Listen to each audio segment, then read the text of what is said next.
የአሜሪካ ጀቶች በድንገት ታውረዋል። ዓይን አልባ ሆነው ኢላማቸውን መለየት ወደ ተፈለገው አቅጣጫ መጓዝም ተስኗቸዋል። በተለይ ደግሞ የታወሩት አሜሪካ አብዝታ የምትመካባቸው እጅግ ዘመናዊዎቹ F-35 ጀቶች መሆናቸው የዋይት ሃውስ ሹማምንቶችን መከራ የከፋ አድርጎታል። ከዚህ የጀቶቹ ድንገተኛ መታወር ጀርባ ደግሞ የምትገኘው ቻይና ናት። በቴክኖሎጂ ዕውቀታቸው ዓለምን የቀደሙት ቻይናዎች በኮምፒውተር ስክሪናቸው ተጠቅመው ዓለማችንንና የሚፈልጓቸውን ሀገራት እንዳሻቸው እያሾሩና እየዘወሩ ነው። ቻይናዎች ከዚህ ዕውቀታቸው ባሻገር በሀገራቸው ለሚገኘው ለእያንዳንዱ ንጥረ ነገሮች ያላቸው ክብርና ዋጋ ከፍተኛ ነው። በተለይ ደግሞ ቻይና ሁሉንም የአሜሪካ F-35 ጀቶች ማየት የተሳናቸው ማድረጓ አሜሪካንን ከጨዋታ ውጪ ማድረጉ አይቀሬ ነው ተብሏል። የእነዚህ ጀት አምራች የሆኑ የአሜሪካ ካምፓኒዎችና ፔንታገንም ትራምፕ ባመጡት ጣጣ የሚያደርጉት ጠፍቷቸው በደመ ነፍስ እየባዘኑ ነው። እውን የአሜሪካ F-35 ጀቶች ዓይናቸው የታወረበት ሚስጥር እንዴትና ምንድን ነው? ከቻይና መብረቃዊ እርምጃ ጀርባስ ምን ተከስቶ ነው?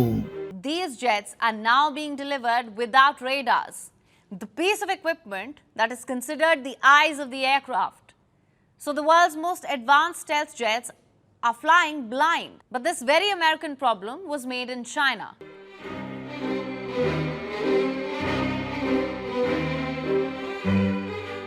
ሰላም ጤና ይስጥልን። በመላው ዓለም የምትገኙ ውድ የመሿለኪያ ቤተሰቦች በዛሬው መሰናዷችን በድንገት ስለታወሩት ስለ ዘመናዊዎቹ የአሜሪካ F-35 ጀቶችና ከጀቶቹ ጀርባ ስላለው የቻይና ድርጊት እናወጋችኋለን። ቻናላችንን ሰብስክራይብ፣ ላይክ እና ሼር እንድታደርጉ እየጋበዝን ወደ መሰናዶ አለፍን።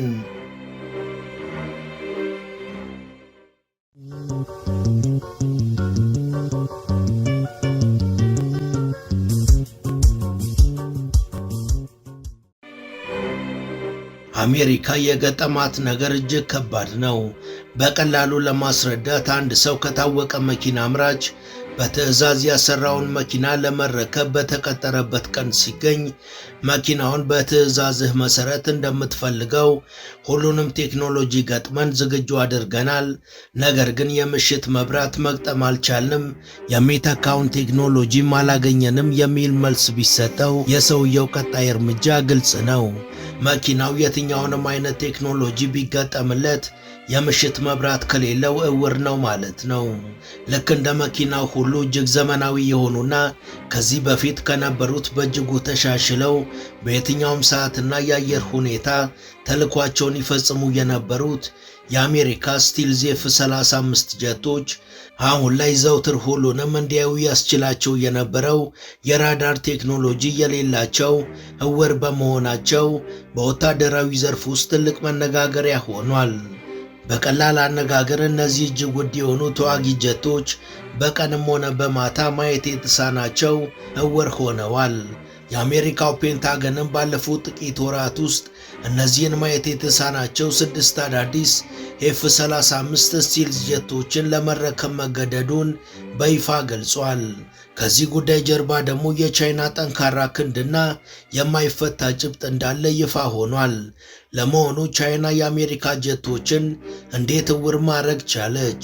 በሁለቱ ባላንጣ ሀያላንስ መካከል በሚሊተሪ ጀቶች ዙሪያ የተከሰተው ትክክለኛው ነገር ምንድን ነው? የቻይና ተጽዕኖስ የቱ ድረስ ነው?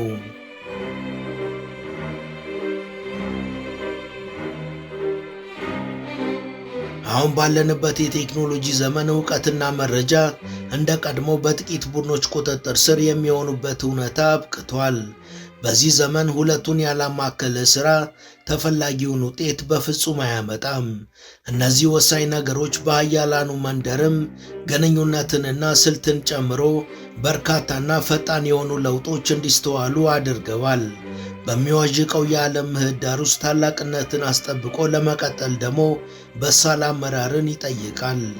የአሜሪካንን የመከላከያ ኢንዱስትሪ እንደ መብረቅ መጥቶ ያስደነገጠውም ይኸው የኤፍ-35 ስቲልዝ ጀት ራዳር ወይም አይኑን ለማምረት የሚያስፈልጉ ዋና ንጥረ ነገሮች በቻይና ብቻ መገኘታቸው ሲሆን ይህም የቻይናን ተጽዕኖ ከፍ አድርጎታል። እንደሚታወሰው ባለፈው ዓመት አሜሪካ ቻይና ላይ የታሪፍ ጭማሪን ማድረጓን ተከትሎ ቻይና ያሏት ሬር እርዝ ንጥረ ማዕድኖች ላይ ከፍተኛ ቁጥጥር በማድረግ በፍጹም ወደ አሜሪካ ኤክስፖርት እንዳይደረጉ ከልክላለች።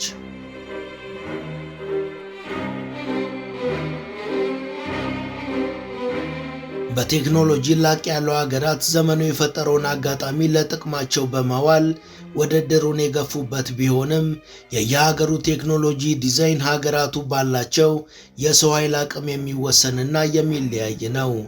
ከዚህ አንጻር የአሜሪካ የመከላከያ ኢንጂነሪንግ ተቋም ተወዳዳሪ የለውም። አሜሪካ ከፍተኛ ስኬት ያስመዘገቡ ምሁራኖችንና ባለሙያዎችን ከየትኛውም የዓለም ጥግ በመብራት እየፈለገች መሰብሰብ መቻሏ አንዱ ጥንካሬዋ ሲሆን በተለይ ከሚሊተሪ ቴክኖሎጂ ጋር ግንኙነት ያላቸውን ባለሙያዎች የትኛውንም ሚስጥር ላለማውጣት ቃል እንዲገቡ ታደርጋለች።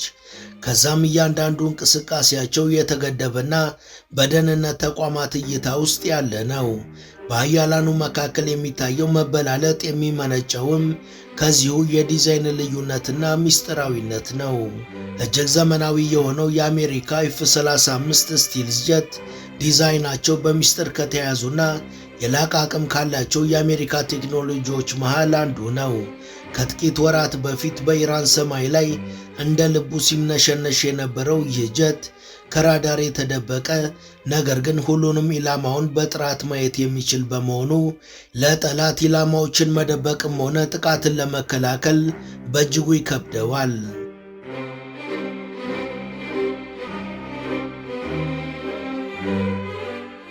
ኤፍ-35 ስቲልዝ ጀትን በአየር መቃወሚያ ለመምታት መሞከር ጨለማ ውስጥ ዝም ብሎ መተኮስ ማለት ሲሆን ምናልባት ቢመታ እንኳን በድል ነው የሚሆነው። አሜሪካ ይህንን በቀንም ሆነ በጨለማ ኢላማዎቹን አቅም አልባ ሆነው ራቁታቸውን እንደሆኑ እንዲሰማቸው የሚያደርገው ኤፍ-35 ስቲልዝ ጀት ምናልባት ተመቶ ቢወድቅ እንኳን የአይሮፕላኑ ዲዛይን እና ሌሎች የስሪቱ ሚስጥሮች በሌሎች እጅ እንዳይወድቅ በማሰብ የወደቀውን ጀት አመድ አድርገው ድራሹን የሚያጠፉ ሁለት ተመሳሳይ ጀቶች ሁሌም አጅበውት እንዲበሩ ይደረጋል። ኤፍ-35 ለራዳርም ሆነ ለሌላ እይታ የማይመች ቴክኖሎጂና ዲዛይን ቢኖረውም ኢላማውን መለየት ካልቻለ ግን ባዝኖ ከመመለስ ውጪ ሌላ ጥቅም አይኖረውም። አሁን በቻይናና በአሜሪካ መካከል ተፈጠረ የተባለው ሁኔታ ደግሞ ውጤቱ ይህን ወሳኝ የአሜሪካ የሰማይ ላይ ቀኝ እጅን አይን አልባ ያደረገ ነው። አሜሪካ የኤፍ-35 ቀዳሚ ብቻ ሳትሆን ለረጅም ጊዜ ብቸኛው አምራች በመሆን በዓለም ደረጃ በሰማይ ላይ ኃያልነቷን አስጠብቃ መቆየት የቻለች ሀገር ናት። ኤፍ-35 ውጤታማነቱ በስፋት የተመሰከረለት ከመሆኑ ባሻገር ከጥቂት የአሜሪካ ወዳጅ ሀገራት በስተቀር ይህ አይነኬና አይተኬ ቴክኖሎጂን የታጠቀ አንድም ሀገር አልነበረም። የዚህ ጀት ባለቤት መሆን ከቻሉት ጥቂት ሀገራት ውስጥ ጃፓንና እስራኤልም ተጠቃሽ ናቸው። አሁን ላይ ግን አሜሪካ ከወደ ቻይና እጅግ የከበደ ፈተና ገጥሟታል። የመጀመሪያው ቻይና ጂኤፍ-35 ኤስኤስ የተባለ ስቲልዝ ጀትን መስራቷን ማሳወቋ ነው። ይህ የቻይና ስቲልዝ ጀት ከራዳር እይታ ውጪ መሆኑና ከአሜሪካው ምርት በብዙ በሚረክስ ዋጋ የሚሸጥ መሆኑ ደግሞ ዋሽንግተንን አስጨንቋል። ከዚህ ባሻገር ZS የተሰኘው አዲስ የሰራችው ራዳርም በርካታ ኢላማዎችን በአንድ ጊዜ ስካን ማድረግ የሚችል ከድምፅ 2 እጥፍ በላይ ፍጥነት ያለው ነው።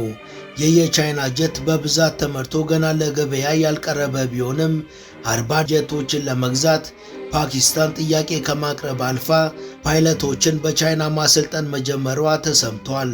ቻይና ከአሜሪካ ጋር በሰማይ ላይ ትከሻ መለካካትን አልፋ የእነሱን ኤፍ-35 ጀቶችን አይነ ስውር አድርጋለች።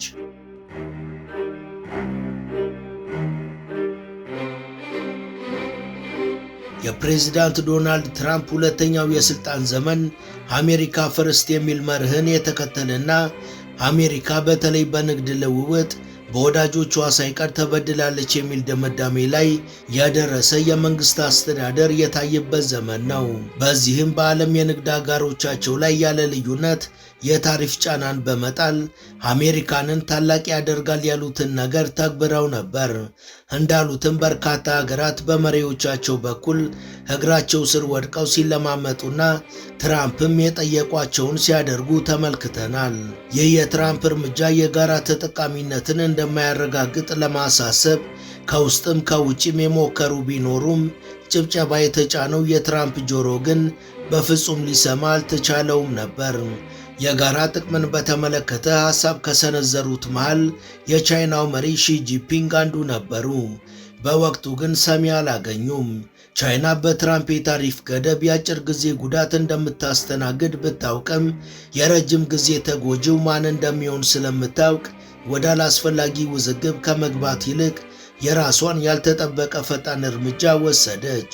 ይኸውም ሬር እርዝ በመባል የሚታወቁትንና ለተለያዩ የኤሌክትሮኒክስ መሳሪያዎችና ለማይክሮቺፕስ ማምረቻ ግብዓት የሚሆኑ ንጥረ ነገሮችን ከሀገሯ እንዳይወጡ በተለይ ደግሞ ወደ አሜሪካ ኤክስፖርት እንዳይደረጉ የሚደነግግ አዲስ ሕግን አውጃለች።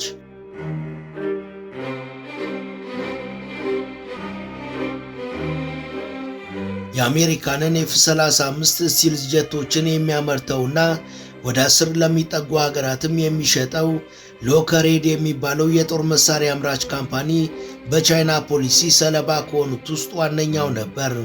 ካምፓኒው የኤፍ-35 አይን የሆነውን ራዳር ለማምረት የቻይና ሬር እርዝ ንጥረ ነገሮች ያስፈልጉት ነበርና ይህ ችግር ከተስተዋለ በኋላ ቀድሞውኑ መቅበጣቸው የገባቸው ትራምፕ የቻይናን ታሪፍ ለመመለስ ቢሞክሩም በቻይና በኩል ግን የሐሳብ ለውጥ ባለመታየቱ አሜሪካም ሆነች ካምፓኒው ከፍተኛ ችግር ውስጥ ገብተዋል።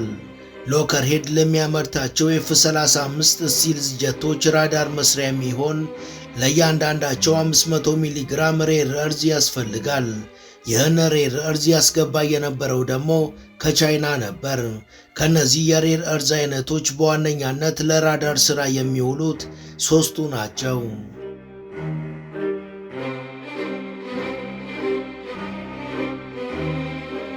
የመጀመሪያው የኤፍ-35 ጀት አይን መስሪያ የሆነው ኒኦዲዮኒየም የሚባለውና ተተኳሽ መሳሪያን የሚያስወነጭፈውን በር ለመቆጣጠር ዋነኛ የራዳሩ አካል በመሆንና ራዳሩን ለማቀዝቀዝ ጥቅም ላይ የሚውለው ንጥረ ነገር ሲሆን ሳሚኒየም የተባለው ደግሞ በረራን ለመቆጣጠር የማኮብኮብ ከፍታና የኃይል ምንጭን ለመቆጣጠር የሚያገለግለው ነው።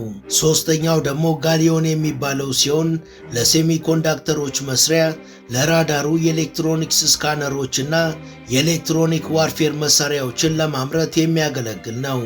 እነዚህ ቁልፍ ግብዓቶች ከቻይና እንዳይወጡ በመከልከላቸው የኤፍ-35 አምራች የሆነው ካምፓኒ ራዳሩን ሳይገጥም በዚህ ዓመት ለፔንታገን 6 ኤፍ-35 ጀቶችን ለማስረከብ መገደዱ ተሰምቷል። ፔንታገን ተዋጊ ጀቶቹ አይነ ስውር ከመሆናቸው ውጪ ሌላ ችግር ስለሌለባቸው ለስልጠና እጠቀማቸዋለሁ ያለ ሲሆን ከዚህ ቀደም ካሉት 850 ኤፍ-35 ጀቶች ውስጥ በትክክል የሚሰሩት 1/4ኛው ብቻ መሆናቸው የቻይናን ማዕቀብ ቀላል እንዳልሆነና መዘዙ የከፋ እንደሆነ የሚያሳይ ነው።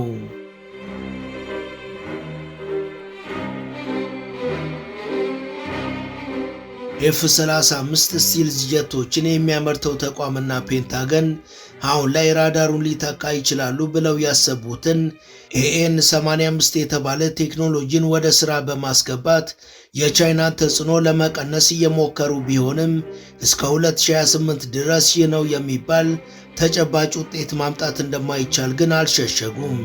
ይህ AN-85 የተባለ ቴክኖሎጂ የአሰሳ ብቃቱና ታርጌትን የመለየት አቅሙ ከፍተኛ ነው። ገና በፍጥነት የመጋል ችግር ስላለበት ለማቀዝቀዝ ከፍተኛ ኃይልን የሚፈልግ በመሆኑና ለብዥታ ሊጋለጥ የሚችል መሆኑ በፔንታገን ዘንድ ራስ ምታትን ፈጥሯል። በዚህም ምክንያት ሎከርሄድ ካምፓኒ ለሌላ ሀገራት ደንበኞቹ ቀርቶ ለፔንታገንም አይናማ የሆኑ ኤፍ-35 ስቲልዝ ጀቶችን ማቅረብ ባለመቻሉ የተባለው ውጥን ካልተሳካ የኤፍ-35 ምርት ከናካቴው ሊቀር ይችላል ተብሏል።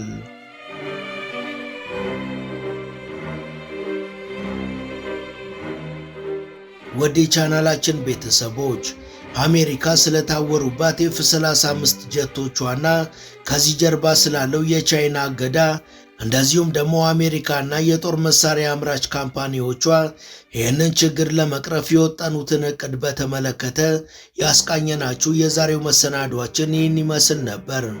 እስከ ዝግጅቱ ፍጻሜ አብራችሁን ስለነበራችሁ ከልብ እናመሰግናለን። በቀጣይ ቢሰሩ የምትሏቸውን ርዕሰ ጉዳዮች ብትጠቁሙን ደስ ብሎን እንቀበላለን። ቻናላችንን ሰብስክራይብ፣ ላይክ እና ሼር እንድታደርጉ እየጋበዝን ለዛሬ በዚሁ ተሰናበትን። መልካም ጊዜ።